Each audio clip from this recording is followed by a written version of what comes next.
بەناوی خوای بەخشندەی میهرەبان سڵاوتان لێبێت بینەراز و خۆشەویستەکانی پێم خۆشحاڵم لە ئەڵقەیەکی دیکەی بەرنامەی دوانگەی خەڵک هاتمەوە خزمەتی ئێوەی ئازیز و خۆشەویست.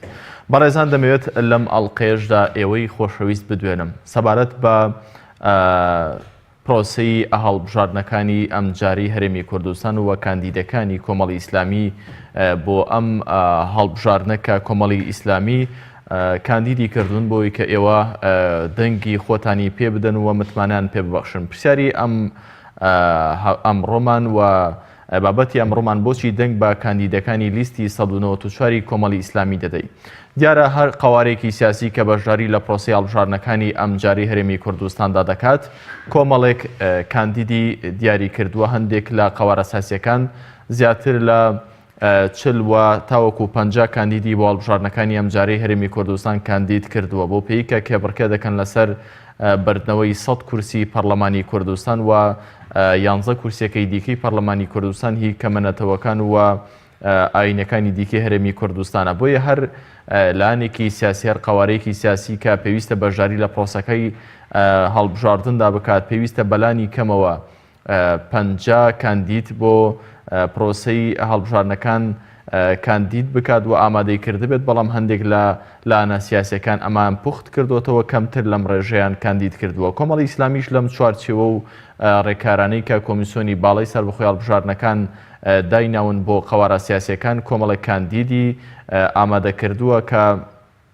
نزیکەی 40 کاندیدن بۆ پەرلەمانی کوردستان. هاوڵاتیان بەشێکیان ئومێدیان بەم کاندیدانی کۆمەڵی ئیسلامی هەیە بۆەوەی کە لە پرۆسەی هەڵبژاردندا سەرکەوتن بەدەستبێن و بچنە پەرلەمانی کوردستانەوە. ئەرکی پەرلەمانتاران لە پەرلەمانی کوردستان چەند ئەرکێکە کە بەپێی یاسا ڕێکخراوە. یەکێک لەم ئەرکانەی کە زۆر سەرەکیە پەرلەمان پێی هەڵدەسێت ئەویش پرسی نووسینەوەی یاساکانە بۆ قەیددارکردن و بە یاساییکردن و بە موئەسسەکردنی وڵاتە کە لە هەر پرسێکدا کە کۆمەڵێک پەرلەمانتار پرۆژە یاسایەک بەرز دەکەنەوە بۆی کە سەرۆکی پەرلەمان لەناو پەرلەماندا دەنگی پێ بدات بۆ ئەوەی کە ئەم پرسە قسەی لەسەر بکرێت. دواتر بە زۆرینەی پەرلەمانتاران یاسایەکی بۆ دادەڕێژنووە بە زۆرینە تێپەڕ دەکرێت. یەکێکی دیکە لە پرسەکان کە لەناو پەرلەماندا بەڕێوە دەچێت ئەویش پرسی تێپەڕاندنی بودجێ هەر 4 ساڵ جارێک بودجەی هەر حکوومەتێک لە پەرلەمان تێدەپەڕێندرێت. دیارە ئەم جارەکە کۆمەڵی ئیسلامی کوردستان کۆمەڵێک کاندیدی دەیەوێت بیان نێرێت بۆ پەرلەمانی کوردستان دانوێت بەشدار بن لە تێپەڕاندنی پرسی بودجەشدا بۆی کە بزانن داخوا تا چەند ئەم بابەتانەی کە لەناو پرسی بودجەدا پاران بۆ سەرف دەکرێت لە بەرژەوەندی و لە قازانجی هاوڵاتیان دوزار دەشکێنەوە یاخود بابەتی لاوەکین و پەیوەندیان بە ژیانی هاوڵاتیانەوە نییە. تەوەری ئەمڕۆی بەرنامەی دوانگەی خەڵک پرسیارکردنە و دواندنی ئێوەی خۆشەویستە سەبارەت بەوەی بۆچی دەنگ بە کاندیدەکانی لیستی ١٩٤ کۆمەڵی ئیسلامی کوردستان دەدەن. ئێوە دەتانەوێت ئەم کاندیدانە لە پەرلەمانی کوردستان چی بکەن و چی لە بەرژەوەندی ئێوە بڵێن. بەڵێ یەکەم پەیوەندی ئەمەڵقەی بەرنامەی دوانگەی خەڵک هەستی خان لە هەولێرەوە. فەرموون. هەستی خان فەرموون. السلام علیکم. عەلەیکم سەلام و ڕەحمەتوڵڵاه. دەستخۆشین بەندەوە جوانێکتان لێکەم. زۆر سپاس بۆ بەڕێستان. تەوەرەکەتان لەسەر چییە؟ تەوەرەکە بۆچی دەنگ بە کاندیدەکانی لیستی ١٩٤ کۆمەڵی ئیسلامی دەدەیت؟ ئەمە پرسیارێکە ڕوبەڕووی هاوڵاتیان دەکرێتەوە و ئەم بەڕێزانەی کە خوان یەکلایی کردوتەوە بۆ لیستی ١٩४ کۆمەڵی ئیسلامی. ١٩૪ کۆمەڵی ئیسلامی دەرەبڕی سەرکەوتوو بۆ پاسنگۆ بوو کاندیدەکان هەموو کاندیدەکان سیای ئێوان دەخەوت دەنگیان پێبدا و ئێوە نوێنەی ڕاستەقینەی خەڵکی کوردستانن و زۆر سپاسی مامۆستاعانی باکیرێکم بەڕاستی هەڵوێستەکانی زۆر جوانن. وای سەرکەوتوو بۆ ئەو پەرلەمانتارانی کۆمەڵی ئیسلامی دەخوازم هیوادارم خەڵک نەترسێنەوەنی پێشمەرگەکانی نەترسن دەنگ بە کۆمەڵی ئیسلامی بدەن چونی ئەو نوێنەی ڕاستەقینەی خەڵکی کوردستانن. هەستی خان ئەوەی کە کاندیدەکانی کۆمەڵی ئیسلامی لە کاندیدەکانی حزب و قەوارە سیاسەکانی دیکە جیا دەکاتەوە چییە؟ هیچ جیاوازیەکان هەیە. هەندێک لە وڵاتیان دەڵێن هەموو حزبەکان وەکو یەکن و هەموو کاندیدەکان هەر وەکو یەکن هیچ جیاوازیەکیان نیە. تۆ بۆچی لەناو ئەو هەموو قەوارە سیاسیانەوە بڕیارە داوە دەنگ بە کۆمەڵی ئیسلامی و کاندیدەکانی ئەم حەزبە بدەیت؟ كۆمەڵی ئیسلامی کوردستان لەنێو ڕاستەقینەی خەڵکی کوردستانە و ئەو تۆمەت و لێبنەمایانی بۆ کۆمەڵی ئیسلامی دەستەکرێ هیچ ڕاست نییە و کۆمەڵی ئیسلامی کوردستان ئەم جارە دەنگی دوو هێندە زیاد دەکات لەبەری بەڕاستی لەبەری خەڵکن لەبەری گەنن دنیاتانەکەەوە ئەم جارە نەک 6 کورسی 12 کورسی زیاتر هێنن ئێوە لەبەری خەڵکی زۆر سوپاسانەکەم. هەڵوێستەکانی کاندیدانی پێشتر چۆن هەڵدەسەنگێنن دەمەوێت بیکەین بە نمونەیەک بۆم کاندیدانی ئێستا کە بەنیازن بچنە پەرلەمان. هەڵوێستی کاندیدەکانی ڕابردوو چۆن بوو وەکو هاوڵاتیەک زۆر بە کورتی سپاس دەکەم. بەڵێ بەداخەوە پەیوەندەکەی بچراوە دایکی موحسین لەکوێوە؟ لە قەرەداخەوە. فەرموو دایکی موحسین. السلام عليكم. عليك السلام ورحمة الله. خی گەورە کاراسانی دنیا قیامەت کە ئینشاءالله بۆ زۆر سپاس بۆ بەڕێستان دایکی موحسین. بەڕێستان بۆچی دەنگ بە لیستی کۆمەڵی ئیسلامی وە کاندیدەکانی ئەم لیستە دەدەن مەگەر ئەم لیستە هیچی جیاوازی هەیە لەگەڵ لیستەکانی دیکەی کە خۆیان پاڵاوتووە بۆ بەژاریکردن لە هەڵبژاردنەکانی ئەم دوایەی هەرێمی کوردستان؟ بەڵێ دەستخۆشی لێکم. سپاس. یەکەم وەکو ئێمە موسڵمانی نەحەمدە بەرنامەمان قورئانە خۆمان بە بەرپرسیار دەزانین لە دنیاتی لە قیامەت بۆ هاوڵاتیان و ئەبێ کاندیدەکانی دڵسۆزان و لێبڕاوانە ئینشاڵڵا کاری خۆیان بکەن. یەکەم خەجاڵەتی هاوڵاتیان نابن، دووەمینیشی خی گەورە کاتێ محاسەبەی بەندەکانی پێدەوان چی لە نابووە کردویانە بەڕاستی. ئێمە وەکو مسلمانێکە بێ بەرپرسیارەتیگەی قیامەت زیاتر لێک بینەوە تاوەکو دنیا وخی گەورەش خۆی فەرمەوە تعیز من تەشاء وتذل من تەشاء کەسێک خی گەورە ویستی بەرزیکاتەوە بەرز دێکاتەوە، کەسێکیش خی گەورە نزمیکاتەوە نزمیکاتەوە. گرنگ نییە ئێمە لە دنیا نزم بیت، گرنگە لە قیامەت ئینشاءڵڵا خێرمان زیاتر. زۆر باشە. کاندیدەکانی کۆمەڵی ئیسلامی کە پاڵێوراون بۆ بەشداری لە هەڵبژاردنەکانی پەرلەمانی کوردستان تا چەند جێگەی ئومێدی ئێوەن وەکو هاوڵاتیان پێتان وایە کە ئەم پۆلە کاندیدەی ئەم جارە کە کاندید کراون بۆ پەرلەمانی کوردستان وەکو کاندیدانی پێشوو دەتوانن ئەدای خوان جوان جێبەجێ بکەن لە پەرلەمانی کوردستان و هەم سەری کۆمەڵی ئیسلامی و لانگرانیان لە ساحەی سیاسی هەرێمی کوردستان بەرز بکەنەوە؟ ئینشاءڵڵا ئەگەر خواویستی دەستەر بێ و پاشان هاوڵاتیان دەستی خزمەت درێژکەن بۆ کاندیدەکان بە حەول و قووەتی خوا وەکو خی گەورە فەرمێوە من تەوەکەل عەلە الله فەهوە حەسبوه. ئێمە ئەوەمان لەسەر ئەوان بە پەنجە بە پەنجەی شایەتمان سەریان بخەین، ئەوانیش هەوڵ و هیمەتی لێبڕاوانەی خۆیان ئینشاءڵڵا دەست بەکار بن و هەروەها ئێمە زانین ئەوان کەسێکی فەراوێسپاکن و وەکو حکوومەتیش ئەگەر ئەوان وەکو موسڵمانێک بناسن ئەتوانن گەڕەلۆکشێ خیانەت لەم حکوومەتە ناکرێەوە ناشیکەن ئەگەر پانەقاسە دەریش نەچن. بەڵێ دایکی موحسین لە شارە زۆر سپاس بۆ سەرنج و تێبینەکانی بەڕێستان. ئیمان خان لە هەولێرەوە لەگەڵمانە. ئیمان خان سڵاوتان لێبێت و ئەم کاتتان باش. بەڕێستان سەرنج و تێبینیتان چێ؟ ئێوارەتان باش فەرموون. هەموو کاتێکتان باش ئیمان خان. بەڕێستان سەرنج و تێبینیتان چێ لەسەر تەوەری بەرنامەکە خۆتان یەکلایی کردوتەوە؟ بەڕێزم ئەمن وەک هاوڵاتێک بڕیارم داوە دەنگ بە لیستی کۆمەڵ بدەم لەبەرەوەی دڵنیام کە خیانەت لە دەنگدەرانی خۆنیاکە، یعنی وەکو ناوی خۆم دڵنیام خیانەت لە دەنگدەران و لە میلەتی خۆنیاکە. بۆیە دەنگی پێدەدەم دەمەوێ ئیسلام حکوم بکات. بێزار بووین لە حەلمانیە، بێزار بووین لەو دەسەڵاتە زاڵ و خۆی ڕێزەی. هەر لەو کەناڵەتانەوە هیوادارم پەیوەندیەکەم دانەخەن. زۆر عیبە لە بۆ ئەو مامۆستایە ئاینیانەی کە لە عیزی دەستا خۆیان پاڵێراوە کە ئەو عیزەی تەنی خوێنی تەنی گەنج ڕۆژنامە نووسی ڕێز ئانە خو خۆیان بە مەلادادنی. هیوادارم بڕوا بۆ زۆرە مەلایانە نەکەن کە لە عیزی دەسەڵات خۆیان پاڵێراوە لە بۆ هەڵبژاردن. ئەوانە مەلا نییە. ئەگەر مەلا بن لە عیزەکی زوڵم و ستەم بە خۆیان ناپاڵێدی. هیوادار لیستی کۆمەڵی ئیسلامی سەرکەوتوو بیتن ئیسلام حکوم بکە لە مەوزوعە. هیوادارم هەموو میلەت هەموو کوردێکی موسڵمان دەنگ بەو لیستە بدا مامۆستا عەلی نادر حکوم ئیسلام بکات. زۆر بێزارین لە ئەڵمانیا. بەڵێ سپاس بۆ بەشداری بەڕێستان ئیمان خان لە هەولێرەوە. سپاس بۆ سەرنج و تێبینەکانی بەڕێستان کاک هەنگاو لە چۆمانەوە لەگەڵمانە. کاک هەنگاو سڵاوتان لەبێت و ئەم کاتتان باش. سلام علیکم. عەلەیکم سەلام. سپاس. بەڵێ سەرنجتان چییە کاک هەنگاو فەرموون؟ بەڵێ وڵای ئەمڕۆ ئەگەر هەر کەسێک بە سەرشۆڕی و ڕەزیلی ڕازی بوو هەر شتێک بێت مرۆڤنا نییە. هەر دڵۆپە خوێنێکی ئێمە کە دەڕژێت ئەزمونێک کە بۆنەوەکانی داهاتوومان. ئەمڕۆ لەگەڵ بەرزبوونەوەی کلەکانی چەوسانەوە هەستی شۆڕش سات لە دوای سات بەهێزتر دەبێت. ئەمڕۆ پشتگیری لە فراکسیۆنی کۆمەڵ دەکەم. ئەمڕۆ خەڵکی کوردستان هەمویان بنێرن بۆ ئەوەی سەنگەریان قەیمتر بێ و خەڵکی کوردستانی سوجیریان بێ هەر زمزۆڵیەک لە پەرلەمان بەرامبەریان کرا خەڵک لە هەموو گوند و شار و شارۆکە و کوچە و کۆڵانەکانی ئەم کوردستانە بڕژێتە سەر شەقامەکان کۆتایی بەدەسەڵاتی گەم دڵ و نەعەدالەتی و زولم و ستەمبێنی.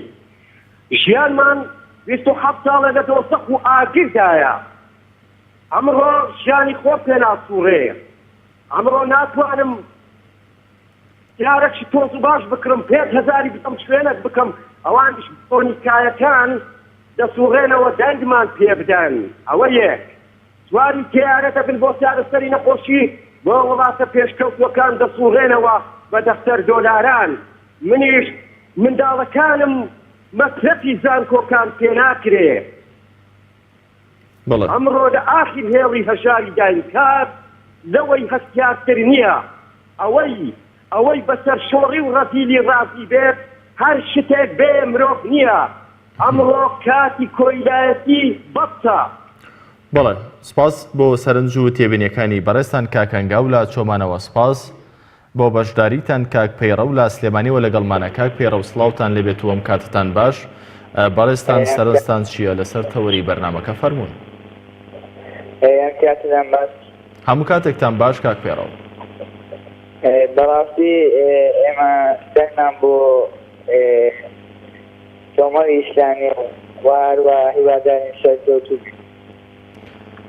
چی وا لە بەڕێستان کردووە کاک پەیڕە و کە دەنگتان بۆ کۆمەڵی ئیسلامی و کاندیدەکانی بێت؟ ڕاستگۆی و دروستی.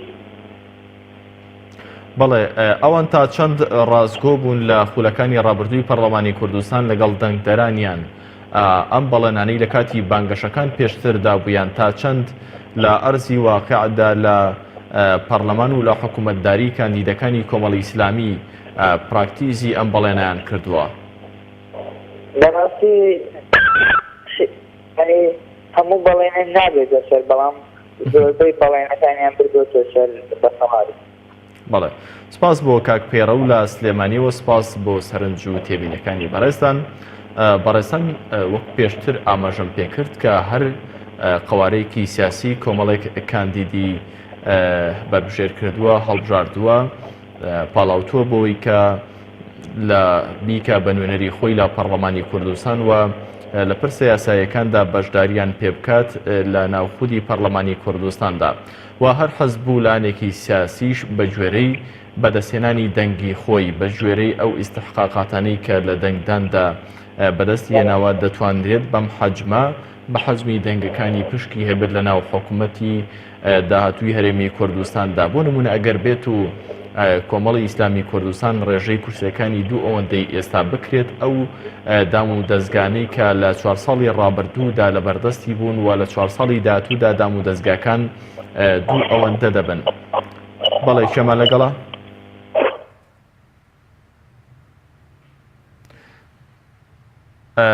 بە هەمان شێوە ئەگەر بێت و کۆمەڵی ئیسلامی قوارەی کورسەکانی لە پەرلەمانی کوردستاندا زیاد بکات و ببێ بە دوو ئەوەندە کۆمەڵی ئیسلامی لە حکوومەتیشدا قەبارەی بەشداریکردنی و پشکی بەشداریکردنی ئەگەر هاتوو بەشدار بێ لە حکوومەتدا دوو ئەوەندەی ئێستا دەبێت. لە 4 ساڵی ڕابردوودا کۆمەڵی ئیسلامی وەکو یەکێک لە هێزە کاریگەرەکانی سەرساحەی سیاسی هەرێمی کوردستان کاتێک کە بەشداری لە پرۆسەی هەڵبژاردن کردووە بەشداری لە حکوومەتداریش کرد بە چەند وەزیرێک و چەند بەڕێوەبەرێکی گشتی وەکو ئیستحقاقی هەڵبژاردن بەریکەوت. دیارە ئەم بەڕێزانەی کە هەم لەسەر ئاستی وەزارەت هەم لەسەر ئاستی بەڕێوەبەرە گشتیەکان ئەم پشک بوون بە نوێنەری کۆمەڵی ئیسلامی لە ناو حکوومەتدا نمونێکی جوانی حکومەتداری و دەوڵەتداریان پێشکەش کردبوو.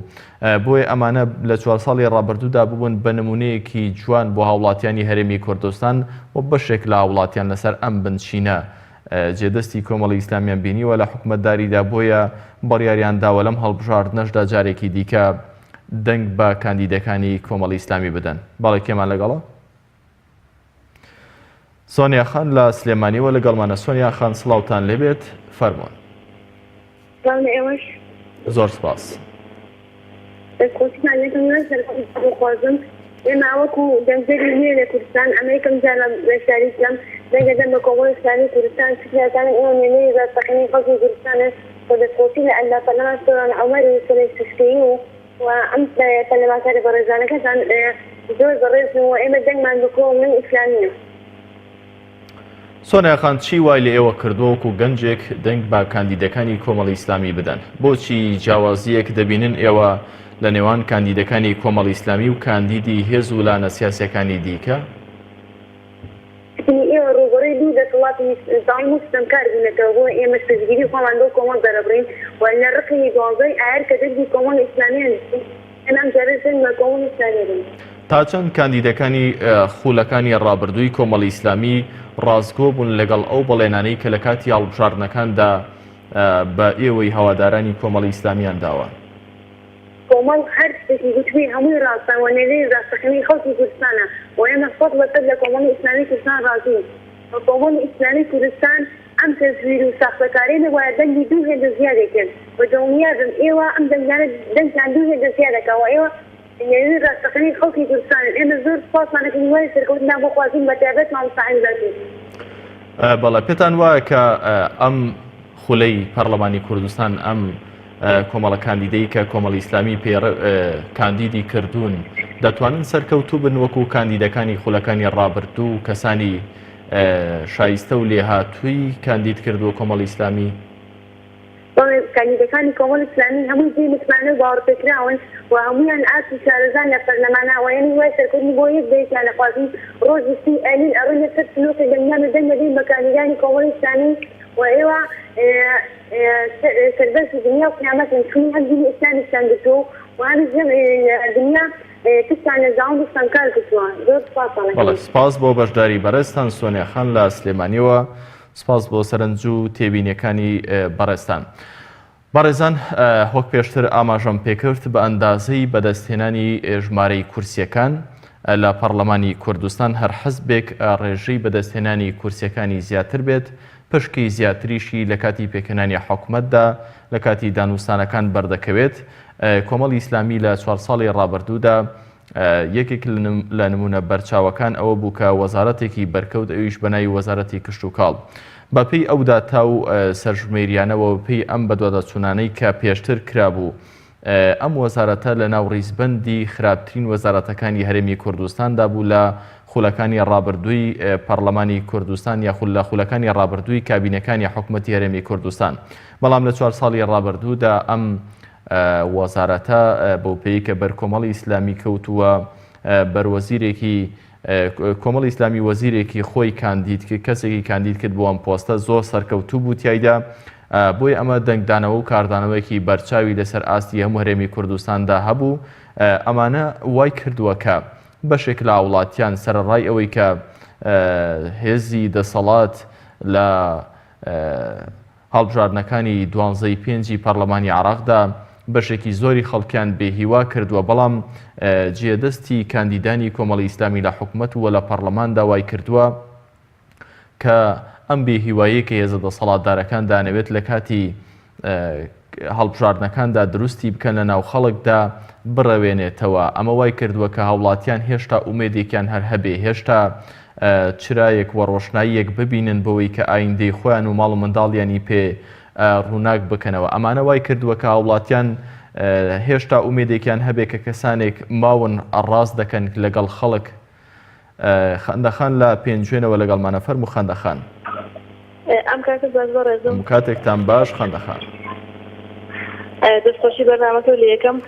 زۆر سپاس بۆ بەڕێستان. بەڕێستان بۆچی دەنگ بە کاندیدەکانی کۆمەڵی ئیسلامی دەدەن هەڵبەت ئەگەر دەنگیان پێ بدەن؟ بەڵێ من بە دڵنیاییەوە دەنگ بە کۆمەڵی ئیسلامی ئەدەم لەبەرەوەی پێشتر جێپەنجە و جێدەستیان دیار بووە لە کاندیدەکانی پێشتریان کاری باشیان کردووە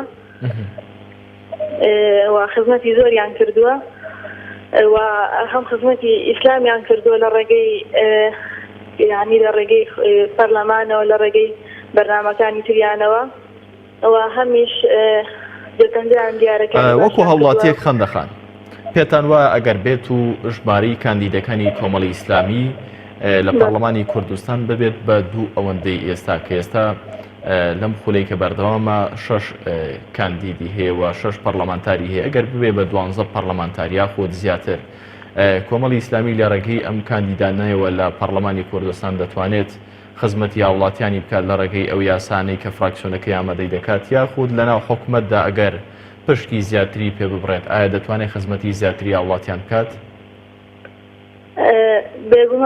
بێگومان بە دڵنیاییەوە ئەگەر ئەوان بە 6 کاندیدەوە توانیوان ئەو خزمەتە گەورەیە بکەن بۆ نمونەکان کاندیدێکی وەکو سۆران عومەر کە ئەو هەموو خزمەتەی کردووە بە دڵنیاییەوە ئەگەر ژمارەیان زیاتر بێت ئەتوانین کاری باشتر بکەن ئەتوانین داگەوتی لە مافی کورد بکەن ئەتوانن کاری زۆر جوان و باشتر بکەن باڵە بە دڵنیاییەوە من هیوادارم کە ژمارەیان زیاتر بۆ ئیشەڵان جارە کۆمەڵی ئیسلامی دەنگێکی باشە هێنێت و ژمارەی کاندیدەکانی زیاتر بێت لە پەرلەمانی. سپاس بۆ خەندەخان لە پێنجوێنەوە سپاس بۆ سەرنج و تێبینەکانی بەڕێستان. مامۆستا ڕێبوار لە هەولێرەوە لەگەڵمانە فەرموو مامۆستا ڕێبوار سڵاوتان دەبێت. سڵاو لێوە بەڕێز و دەستخۆشی بەرنامەکە لە دەکەم. سپاس بۆ بەڕێستان. من دەستخۆشی لە هەموو کاندیدەکانی کۆمەڵی ئیسلامیە کە ئینشەڵا دەنگشم بۆ ئەنەبێ. زۆر سپاس. بەڵام لەک تێبینی پێشنیارێ من لە خاڵەکانی کۆمەڵی ئیسلامی کە دەبینی لە پەرلەمان کوردستان بۆ خەڵکێکن باسی ئەوە نەکراوە گەڕانەوەی پاشەکەوتی موچە بۆ خەڵکی. یعنی بۆ نمونە بەس من 23 میلیۆنم لای حکومەتە یعنی هەموو خەڵکی پارەی لای حکومەتە ئەو پارەیە زێدراوە. بۆیە من داوا لە پەرلەمانتارەکانی کۆمەڵ ئەکەم کاتنە پەرلەمانی کوردستان دڵی خەڵکی خۆشکە. یعنی هەر ماڵێ بگرێت لەم کوردستانە پارەی لای حکومەتە حکومەت پارەی دزیوە. بۆیە داوا لە کۆمەڵی ئیسلامی ئەکەم دڵی خەڵکی کوردستان خۆشکەن لە ژن و منداڵ و پیا و مامۆستا و دکتۆر و هەر هەمووی پارە دراوەکان بگەڕێنەوە پارە پاشەکەوتکراوەکان بگەڕێنە گرفانی خەڵکی وایە بۆیە لە ئەوەی کە بین مەسەر شاشەکە شێتەکە دێتەوە باسی ئەوە ناکە بڵێشێک لە بڕێکانی کۆمەڵی ئیسلامی ئەوەیە کە گەڕانەوەی پاشەکەوتی موچێ بۆ هاوڵاتیان بە تایبەتی داوا لە کاکسۆران عومەرەکەم دەستی ماتەکەم چاوی خۆش بێ قسەکانی جوانە بۆ قسەیانێکایکە بەڵام من لێوە پێڵێن ئینشەڵا کاکسۆران عومەر ئیش لەسەرەوە کە پاشەکەوتەکانی موچە بگەڕێتەوە بۆ ئەمە مافی خەڵکە بە هەر ئاینێکەڵێ بە هەر قانونێکی ئەمە مافی حەقی خەڵکە. چ کاتێک کۆمەڵی ئیسلامی دەتوانێت ئەم پاشەکەوتی موچەی هەڵبۆشێنێتەوە ئەو کاتە دەتوانێت کە زۆرینەی کورسەکانی پەرلەمان بباتەوە وانە؟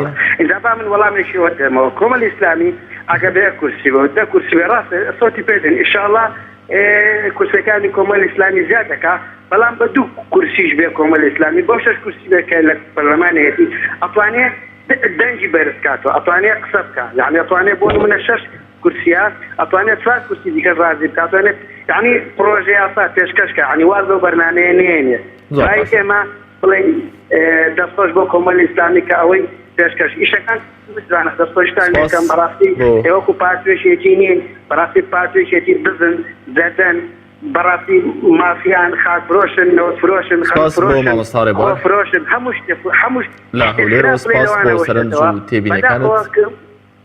هاوکارانم ئاماژە بۆ دەکەن کۆمەڵێک هاوڵاتی دیکە لە سەرهێڵی پەیوەندی ماونەتەوە داوام لێ دەکەن کە کاتی کەم بە ئێوە بدەم. سپاس بۆ سەرنج و تێبینەکانتان. شنەخان لە هەولێرەوە لەگەڵمانە فەرموو شنەخان. سڵاوتان لێبێت. سپاس.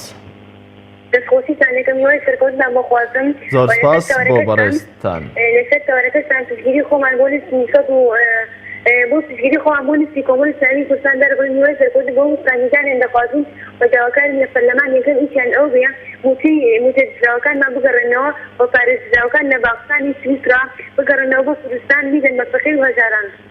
شنەخان جیاوازی کاندیدەکانی کۆمەڵی ئیسلامی و کاندیدی هێزەکانی دیکە چییە؟ بۆچی ئێوە وەکو هاوڵاتیەک دەنگ بە کاندیدەکانی لیستی کۆمەڵی ئیسلامی کوردستان دەدەن؟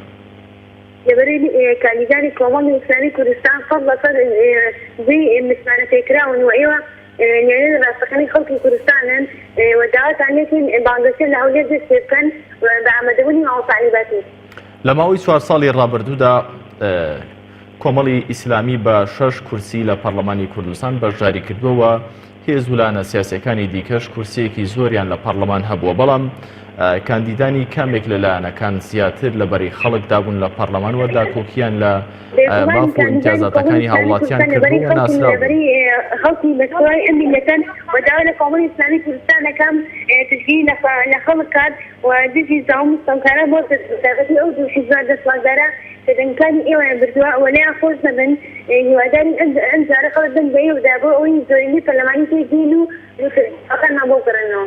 بەڵێ سپاس بۆ شنەخان لە هەولێرەوە سپاس بۆ سەرنج و تێبینەکانی بەڕێستان.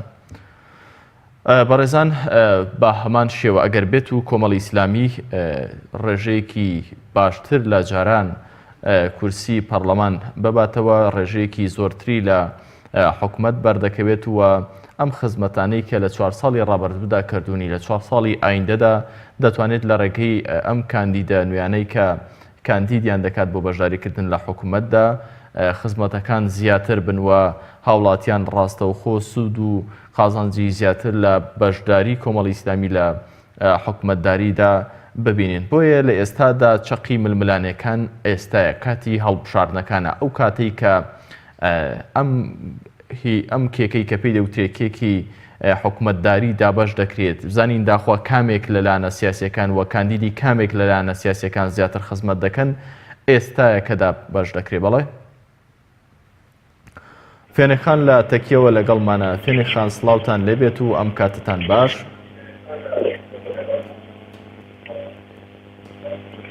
السلام عليكم. عليك السلام ورحمة الله. فێنێخان دەستخۆشی بەنامەکە و یەکەم کارەکانی وادارم سەرکەوتوو بێت ئینشاءالله بەرنامەکە زۆر زۆر جوانە. سپاس بۆ بەڕێستان. بەڕێستان وەکو هاوڵاتیەک بۆچی دەنگ بە کاندیدەکانی کۆمەڵی ئیسلامی دەدەن جیاوازی ئەوان لەگەڵ کاندیدەکانی کۆمەڵی ئیسلامی هەموو کات و هەمیشە جیاواز بوونە بە حکمی ئەوەی هەمیشە لە بەرەی خەڵکا بوونە هەموو کات پشتگیریان لە خەڵک و ڕای مافی خەڵکی کردووە و من بە هەموو شێ پشتگیری لە لیستی فۆنۆتۆری کۆمەڵی ئیسلامیەکەم و لە کاندیدە بەڕێزەکانی و لیستی پرتەقاڵی کە ئینشاءالله سەرکەوتوو ئەبێت لە هەموو ئەو بارانی کە ئامادەی کردووە کە بەڕاستی شتی زۆر زۆر جوان خزمەت بە خەڵکی ئەکەن. فێنێخان چی وا لە ئێوە کردووە کە بەم شێوەیە تەکید بن کە دەنگ بە کۆمەڵی ئیسلامی کوردستان دەدەن؟ کاندیدەکانی ئەم حەزبە لە 4 ساڵی ڕابردوودا شتێکیان کردووە کە شایستەی ئەوە بێ جارێکی دیکە دەنگ بەم حەزبە بدرێتەوە و دەنگ بە کاندیدەکانی بدرێت؟ طبعا کاندیدانی کۆمەڵی ئیسلامی کاندیدانی ڕابردووە سەرنگێنەری کاندیدانی داهاتوویەتی کە نمونەی زیندوو کاک سۆران عومەر کە هەموو کاتێک و هەمیشە ئەو شتی کردووە کە خەڵک پێی خۆش و کە خەڵک پێی ڕازێت چی لە گەندەڵکردنی ئاشکراکردنی گەندەڵکاریەکانی خودی ئەو شتانی کە قۆرەختیان کاک سۆران هەموو کاتێک و هەمیشە هەڵی بۆ ئەوە داوە کە ئەو شتانە بهێنێتە ئاراوە و من وەکو خۆم شخصی خۆم شمولی دەنگدان ناکەم بەڵام هەموو خانەوە دەکەم دەنگ بە کۆمەڵی ئیسلامیە دێنەوە خۆشم وادم داوە کە لە یەکەم دەنگدان کە ئەدەم هەر بۆ کۆمەڵی ئیسلامی هەتا کۆتا دەنگدانم. بەڵێ سپاس بۆ فێنەخان لە تەکیەوە سپاس بۆ سەرنج و تێبینەکانی بەڕێستان. بەڵێ کێمان لەگەڵە؟ دایکی ڕەیان لە سلێمانیەوە لەگەڵمانە. دایکی ڕەیان سڵاوتان لێبێت و ئەم کاتتان باش. بەڕێستان سەرنجتان چییە فەرموون؟ وڵی خوا لە تۆش بێ بە خودا دەستخۆشی و بەرنامە جوانە لێکم بەردەوام بە کارتانگیان. زۆر سپاس بۆ ئێوە دایکی ڕەیان فەرموون.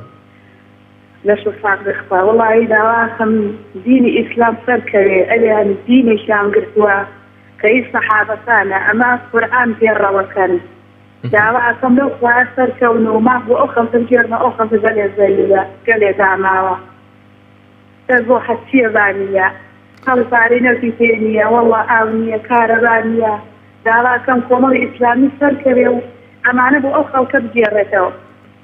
بەڵێ دایکی ڕێیان کاندیدانی کۆمەڵی ئیسلامی ئەوەی کە بەڕێستان باسی دەکەن دەتوانن ئەم ئەرکە قورسە جێبەجێ بکەن کە خزمەتی هاوڵاتیان بکەن؟ ئارە وەڵڵا بە دڵنیاییەوە بە دڵنیاییەوە من ئێمە زۆر دتمانەمان پێێتی زۆر یعنی ماڵ مناڵم لە ماڵیان ناخوێنم پێم کەمە یعنی ئەتوانم کەناڵێکە لە هەموو ماڵێکان کەناڵەکانی تەلەڤیزۆنەکانی کەم فڕیبەتەوە بەڵێ ئەمە بە دڵنیاییەوە ئەوان ئەتوانن ئەمە بکەن ئەتوانن. بەڵێ سپاس بۆ سەرنج و تێبینیەکان و بەشداریتان دایکێڕیان لە سلێمانی. سپاس بۆ ئێوە. کاک فەرهاد لە هەولێرەوە سڵاوتان لێبێت. کاک فەرهاد بەڕێستان سەرنج و تێبینیەکانتان فەرموون.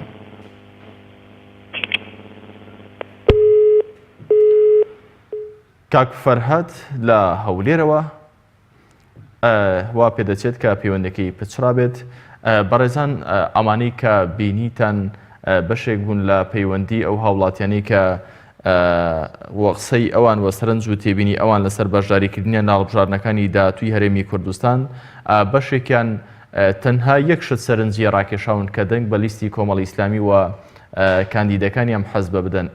ئەویش ئەوەیە کە ئەوان نمونێکی جوانیان لەم حەزبە بینیوە. وەکو پێشتر ئاماژەم پێکرد ئەوەی کە دەمی دەکاتەوە باس لە پۆستەکانی ئەم حەزبە دەکات لە حکوومەتدا کە چەند بە جوانی پراکتیزیان کردووە و چەند بە جوانی ئەم ئەدای حکومڕانیان کردووە لە ناو حکوومەتی هەرێمی کوردستانداوە باس لە پەرلەمانتارەکانیان دەکات لە کاتی ئەم تێپەڕاندنی ئەو پرۆژە یاسانەی کە لەگەڵ کلتور و لەگەڵ ئاین و لەگەڵ بەها باڵاکانی ئەم گەلەیەک ناگرێتەوە.